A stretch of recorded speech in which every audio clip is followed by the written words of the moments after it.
জামায়াত ইসলামের আমির ডক্টর শফিকুর রহমান আজকে বলেছেন যে 2026 সালে নির্বাচন দেখতে হলে জুলাই বিপ্লবের স্বীকৃতি লাগবে। জুলাই বিপ্লবের স্বীকৃতির জন্য নির্বাচন কেন পেছাতে হবে আর সাংবিধানিক ভিত্তিটা কে দেবে, বিস্তারিত জানতে চাই। দেখেন, আপনার প্রশ্নের মধ্যে একটা ভুল আছে। ভুলটা হচ্ছে নির্বাচন পিছাতে হবে কেন, নির্বাচন পিছনের কথা তো বলে নাই। জামায়াতের আমির ডাক্তার শফিকুর রহমান তার বক্তব্য বলেছেন, আমাদের দাবিও স্পষ্ট, চাওয়া স্পষ্ট, আমাদের কর্মসূচিও স্পষ্ট। আমরা বলেছি যারা জুলাই সনদের স্বীকৃতি দিবে তাদের জন্য 26-এর নির্বাচন, যারা জুলাই সনদের স্বীকৃতি দেবে না তার নিয়মতান্ত্রিকভাবে 29 তার জন্য নির্বাচন। কারণ এই জুলাইয়ের মাধ্যমে তো আজকে আমরা সবার করে অধিকার পেয়েছি, কথা বলার স্বাধীনতা পেয়েছি, রাজনৈতিক নেতৃবৃন্দ জেলখানা থেকে বেরোয় আসতে পেরেছে, যারা বিদেশে ছিল, গুমের শিকার ছিল, তারা দেশে রাজনীতি করতে পারছে। তো যে জুলাই একটা পথ পরিবর্তন করে দিল, যে জুলাই একটা স্বাধীন পরিবেশ তৈরি করে দিল, যে জুলাই যারা জালিম ছিল, ফেসিবাদতন্ত্র এই সমাজে কায়েম করেছিল তাদেরকে বিতাড়িত করলো, সেই জুলাইয়ের কারণেই তো 26-এ নির্বাচন হতে যাচ্ছে ফেব্রুয়ারির। সুতরাং যারা জুলাই সনদকে ধারণ করবে, জুলাই সনদের স্বীকৃতি দিবে, জুলাই সনদকে আইনি কাঠামো করার জন্য যাদের মতামত থাকবে তাদের জন্য তো নির্বাচন হিসাব তিনি সেভাবে বোঝানোর চেষ্টা করেছেন।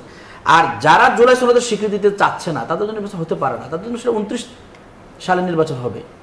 আজকে 26 সালের নির্বাচনটা কিভাবে আসলো এটা বুঝতে গিয়ে জামায়াতের আমির ডাক্তার শফিকুর রহমান সহ আজকে 8 দলের যে সমাবেশ হয়েছিল অধিকাংশ নেতা সে কথা বলেছেন। কারা দিচ্ছে না স্বীকৃতিটা সেটা যদি বলেন। স্বীকৃতি কারা দিচ্ছে না এটা তো জাতির সামনে স্পষ্ট, এখন আর নাম বলার বা বলারও কিছু নেই। আজকে জুলাই সনদের স্বীকৃতির বিষয়ে দেখা যাচ্ছে যে ঐক্যমত কমিশনে প্রায় 2 মাস ব্যাপী আলোচনা হলো, অনেকগুলো বিষয়ে একমত হলো। ঐক্যমত কমিশন সরকারের কাছে সুপারিশ প্রেরণ করলো গণভোট হওয়ার জন্য, এবং গণভোটের ক্ষেত্রে পরামর্শ তারা দিয়েছে গণভোটের সিদ্ধান্ত সরকার গ্রহণ করবে, তবে জাতীয় নির্বাচন আগে গণভোট হলে ভালো হয়। তো আজকে এখনো পর্যন্ত জুলাই সনদের স্বীকৃতি কেন ঘোষণা হলো না?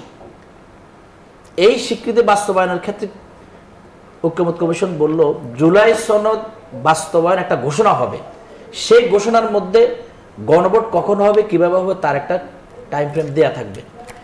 আজকে পর্যন্ত দিন মাস পার হয়ে যাচ্ছে, অথচ জুলাই সনদের ঘোষণা হলো না। কেন হলো না? জাতির কাছে স্পষ্ট কারণ, একটা দল মাত্র বিএনপি এই জুলাই সনদের ঘোষণা কার্যকর হোক, জাতীয় সংসদ নির্বাচনের আগে গণভোট হোক, তারা চাচ্ছে না। আচ্ছা, বিএনপির কারণে সেটা হচ্ছে না।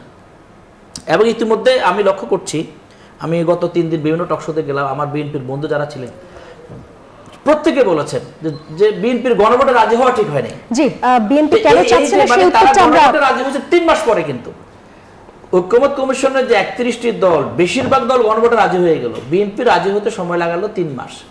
কিন্তু এখন আবার তারা ইউটার্ন নিচ্ছে যে রাজি হওয়া ঠিক হয়নি।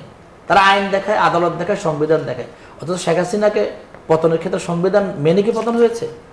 শেখ হাসিনা তো একজনের কথা বলতো যে আমি এমনভাবে সংবিধান সংশোধন করেছি, আমি এমনভাবে আইন কাঠামো করেছি, এখানে আর কিছুই হবে না, শুধু তার রাজত্ব থাকবে।